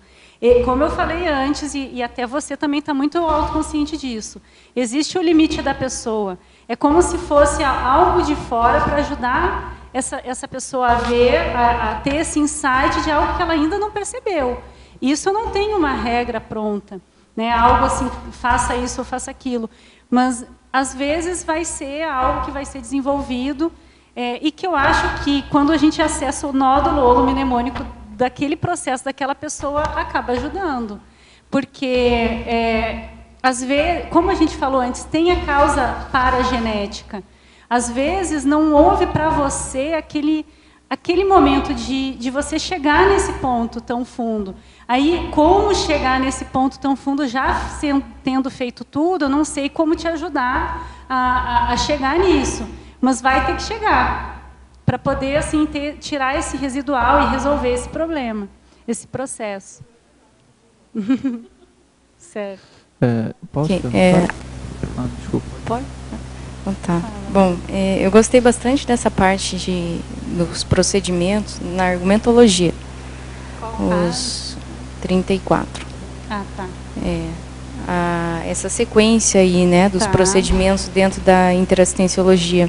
Daí eu queria, assim, que se você tem um exemplo, se você já teve alguma experiência, assim, durante um atendimento fisioterapêutico, você perceber que precisa exteriorizar mais energia para aquele paciente, e você fez isso, e como que se você viu alguma diferença depois na saída dele, e quais os atributos assim que você acha que o terapeuta ele pode desenvolver ou está naquele momento, condição intraconsciencial, enfim, para perceber melhor essa condição de exteriorizar ou de que tem amparo junto, enfim. Tá, bem interessante a tua pergunta, Nália. Como eu falei, eu fiz essa parte visando bem a parte prática. Diria que aqui é a forma de realização da técnica, é o procedimento mesmo. Às vezes, Anália, eu percebo, antes do paciente chegar, uma repercussão. Às vezes, essa repercussão não é aquela...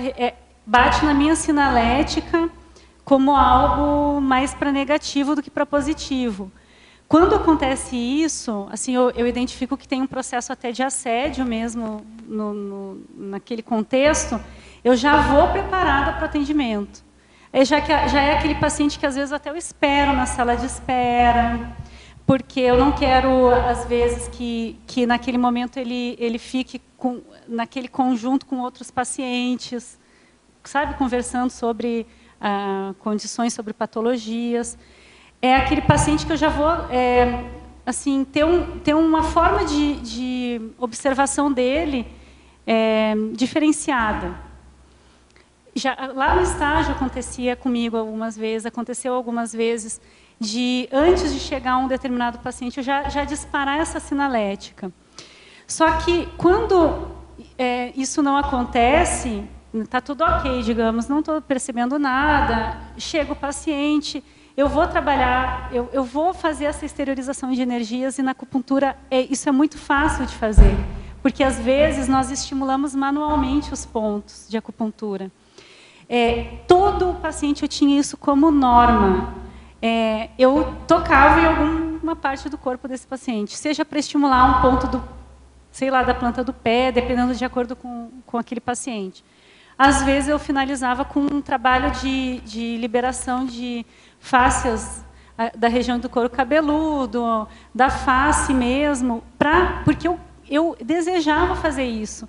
Porque, para mim, ainda é mais fácil esse tocar e exteriorizar, do que, às vezes, eu ficar sentada do lado e tentando exteriorizar. Eu percebo mais quando eu toco, eu consigo focar mais. E aí eu jogo, assim, eu penso como se tivesse uma formiga ali, eu vou jogar uma bomba atômica ali na formiga. É esse pensamento que eu tenho na hora. E as coisas fluem. Assim, já percebi muitos casos assim do paciente já sair bem melhor no primeiro atendimento.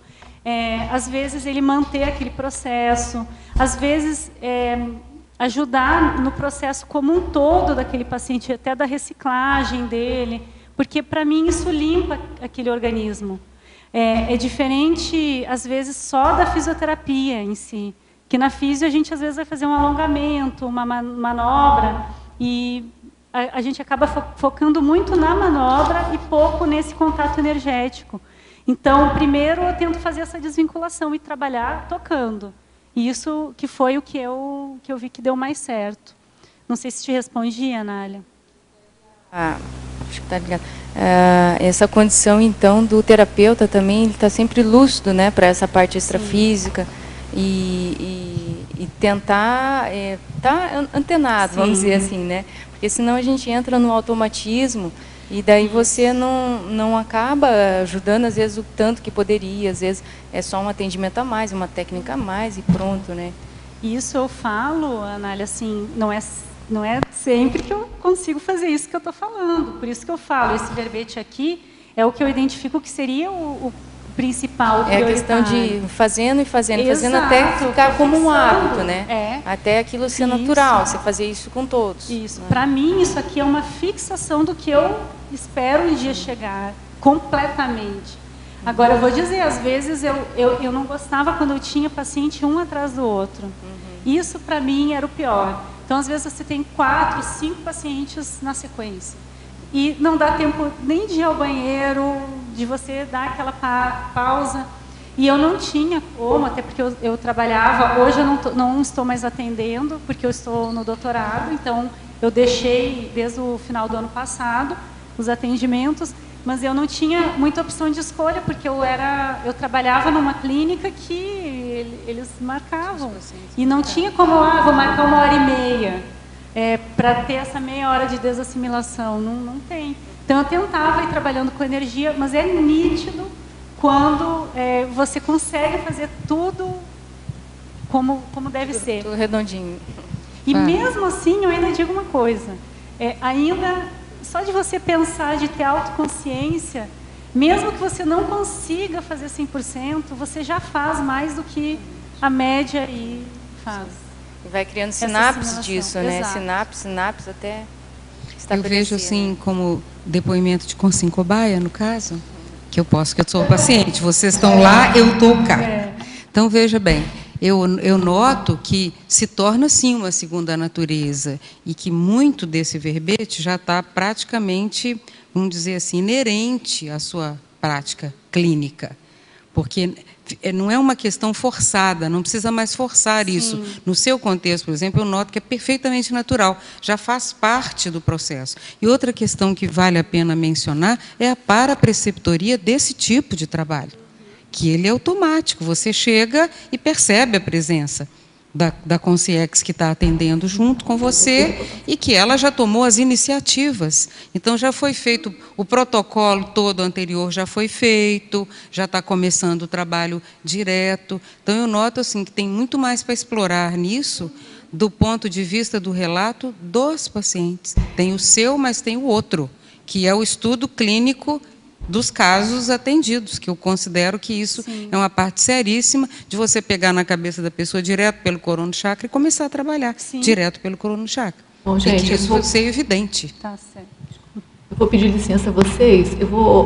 Tem 6 perguntas aqui de teletertulianos, depois a gente passa para vocês, se o tempo permitir, tá bom? Em Parafatologia, página 32, última linha, poderia comentar sobre a central extrafísica de energia e como a utiliza no toque paraterapêutico? Sim. Aqui, em alguns momentos, assim, quando eu tive alguns casos bem difíceis do ponto de vista energético, em que eu via que a demanda energética que estava sendo exigida chegava a me deixar meio assim tonta ou com alguma repercussão. Nesses momentos, em algumas vezes, eu evocava mesmo a central extrafísica de energia, porque eu precisava de um aporte de energia. Funcionava, eu só sei que dava certo. Eu chegava viva até o final e, enfim, tudo dava certo. Porque tem atendimentos que a exigência energética é maior, que você percebe companhias extrafísicas bem antagônicas, assediadores ali daquela pessoa, que amplificam os sintomas dela. E, às vezes, você passa... Aí eu até coloquei na minha enumeração a questão de espelhamento dos sintomas do paciente. Daqui a pouco você está sentindo também o que o paciente está sentindo. É um grau tão grande de assimilação com aquela pessoa que você sente e percebe o que ela está sentindo. Só que isso, tudo bem durante o atendimento, porque está tudo certo, faz parte da assimilação. Desassimila, aquilo vai embora, você não sente mais. Só que eu tive alguns casos de persistir com o sintoma. Daqui a pouco eu estava com uma lombociatalgia que era exatamente no trajeto daquela pessoa, ou uma dor específica que eu sabia, não é meu. E aí eu tentava identificar, foi desassimilação mal feita? Primeiro ponto. Às vezes, daí trabalhava energia, nada, aí eu ia para a segunda opção.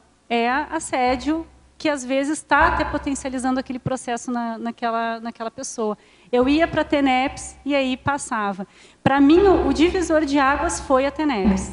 Porque eu vou fechar 3 anos esse ano, e há 15 anos, né, assim, vamos colocar desde o início ali, atendendo sem fazer a TENEPS, é muito diferente. Porque você chega na TENEPS e você chancela, é como se finalizasse ali o fechamento do atendimento. Foi muito importante. Professora Fabiana, meu parceiro tem dificuldade de ser tocado em algumas partes do corpo, por exemplo, a lateral do tórax. Ele comenta que é como se estivesse sendo esfaqueado. Como ajudar a superar esse tipo de dificuldade? Bem interessante, até nós já comentamos um pouco sobre isso.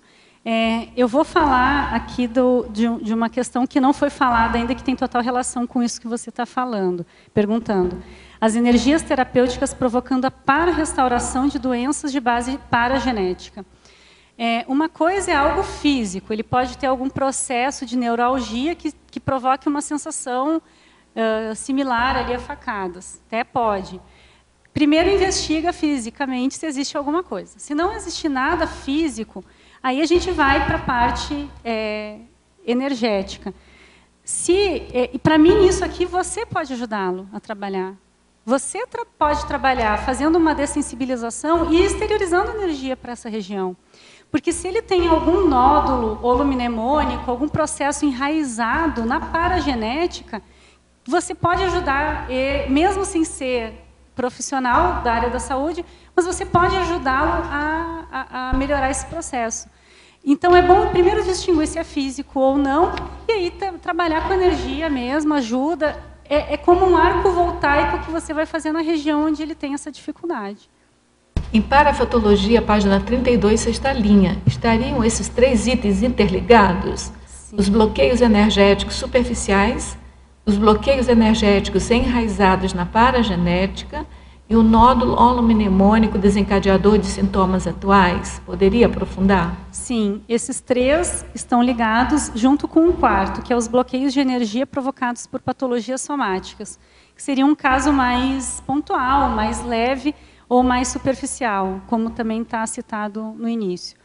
Para mim, os problemas mais demorados e difíceis de tratamento são esses processos enraizados na paragenética, porque envolvem traumas, às vezes foi a forma com que a pessoa dessomou numa vida anterior, aquilo não está somente, não traz informação somente da parte física daquele processo, mas também da parte emocional e do contexto. Vamos pensar também no contexto interpessoal. Então, as consciências que estavam envolvidas naquele processo também. Então, quando a pessoa ela somatiza isso na vida presente, ela mexer com isso vai mexer, consequentemente, nesse processo, nesse passado dela. Por isso que eu coloco, então, que está tudo interligado, né? Coloquei numa sequência lógica, você pegou isso, e justamente porque para mostrar que são vários tipos de bloqueios, e que lá no fim a gente pode ajudar essa pessoa com essa terapia, com essa ejeção ectoplástica paraterapêutica. Em Parafatologia, página 32, final da 5ª linha, de baixo para cima, poderia exemplificar a ocorrência de projeção lúcida antes da consulta, possibilitando o rapport com o assistido e a equipe extrafísica? Sim. Eu tenho uma certa facilidade de ter projeções semilúcidas, né? Lúcidas um pouco menos, mas projeções que depois eu confirmo. Então, às vezes, a maioria delas ocorre quando eu já conheço o paciente. Então, já fiz, às vezes, a primeira consulta, a avaliação, e depois eu tenho uma projeção lúcida que mostra algum processo que está acontecendo com aquele paciente, e, às vezes, a intervenção de outras consciências que eu identifico como amparadores. Que, às vezes, se cria até um cenário mesmo. Já percebi casos assim, de se criar um cenário e eu estar junto ali ajudando. Uma outra questão são pacientes que já dessomaram também, né, que às vezes a gente tem projeção assessorando, que não é bem o caso do que eu citei aqui. Mas só para fechar essa questão, quando acontece antes de eu conhecer o paciente, é mais impactante para mim, porque muitas vezes eu não tinha, nem conhecia a pessoa. E aí você ter a projeção em que você já conhece, já começa a fazer esse rapport com a pessoa. Quando você encontra a pessoa, puxa, parece que você já conhece aquela pessoa, já tem uma afinidade. Então, é bem interessante até priorizar isso no processo terapêutico. Ainda em Parafatologia, página 32, penúltima linha. Quais as consequências negativas da interferência do guia amaurótico no atendimento? Principalmente a falta de discernimento que ele vai ter em relação ao assistido.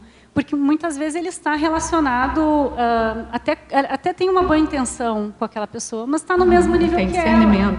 Não tem discernimento. Então, para mim, é esse ponto. Em Efeitologia, página 32, última linha, poderia explicar a possibilidade de o efeito placebo ter efeito energético? Adoro essa parte do verbete, porque eu sou pesquisadora e eu já trabalhei em pesquisa que com controle placebo. E o que eu vejo é que existe de 20% a 30% de melhora dos casos que fazem alguma técnica placebo, o paciente melhora de 20% a 30%, isso já é comprovado. E eu acho, assim, por uma hipótese de pesquisa, né? Que não é só por acreditar que o tratamento vai dar certo, é também pelo processo energético. Eu fazia a minha pesquisa com uma técnica e eu trabalhava no mesmo ambiente. Aí eu pensava assim, poxa, tem uma equipe extrafísica aqui. Eu tenho as minhas energias que são energias terapêuticas. No momento em que eu atuo com aquele paciente na modalidade placebo, eu estou fazendo uma atuação energética com ele, na minha opinião. Então, para mim, isso é um viés de pesquisa. Só que nunca aceito pela pesquisa convencional, pela ciência convencional. Mas então eu coloco que, para mim, o efeito placebo tem um efeito energético. Não é só. Temos 1 minuto para você fazer a pergunta. Não, espera. Isso. Eu não sei se ela vai conseguir responder, mas em 1 minuto. Eu não sei se você desde o início falou alguma coisa sobre o autotoque para terapêutico. Eu cheguei um pouco depois do início. Não, não falei. Não. Mas é bem interessante e é possível de ser realizado. Eu não coloquei no verbete, eu até cheguei a pensar, até na técnica de Douyin também, que é a autoaplicação da estimulação, também poderia ser feito. Mas eu quis dar um enfoque mais para esse processo de terapia, heteroterapia. Embora ele também possa ser realizado.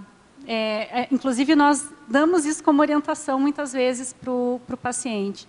É uma outra abordagem, mas ela é extremamente importante, pode ser realizada. É como arco voltaico. A pessoa mesma pode fazer o arco voltaico nela, e com efeitos também muito bons. Mas eu só não coloquei aqui, assim, não especifiquei tanto para não sair muito do tema.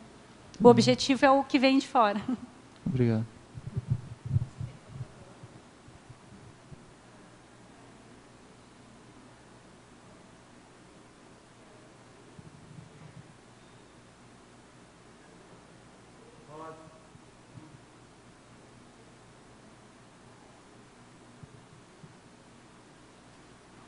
Bom, eu quero parabenizar você pelo seu verbete. Como eu falei antes, estava sem microfone, nós ficaríamos aqui mais tempo discutindo esse assunto, mas o nosso tempo terminou.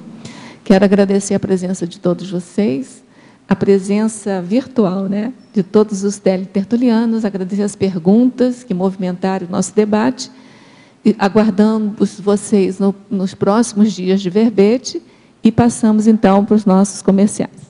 Obrigado. As pontuações da tertúlia de hoje são 20 assinaturas no livro de presença, 16 perguntas presenciais e 21 perguntas respondidas online.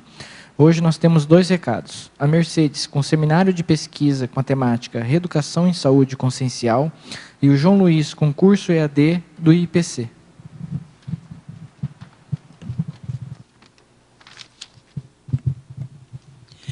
Boa tarde a todos. A OIC convida a vocês ao Seminário de Pesquisas Consciencioterápicas, cuya temática será a reeducação em saúde consciencial. Será el sábado 15 de marzo, de las 19 às 21 horas.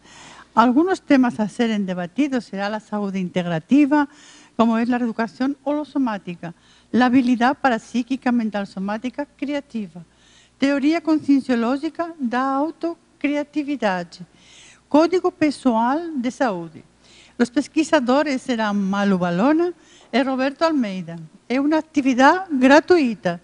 Então, para inscrições no campus da OIC, o teléfono 45 30 25 14 04. Se não tem nada que fazer, el sábado, dia 15, às 19, esperamos vocês ali.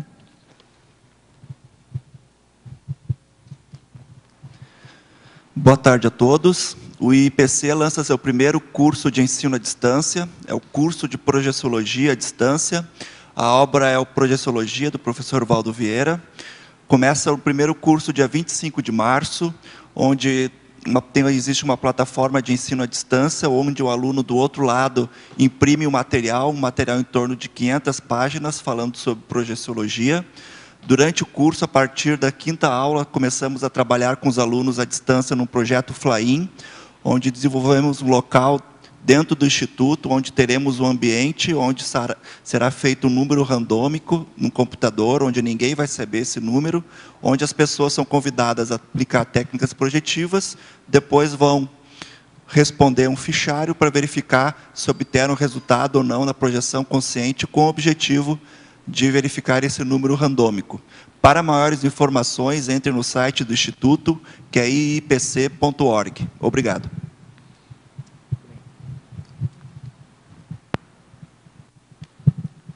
Para amanhã, teremos o verbete Propósito de Mudança, especialidade Autoproexologia, com o verbetógrafo Felipe Serpa. Muito obrigado e boa tarde a todos.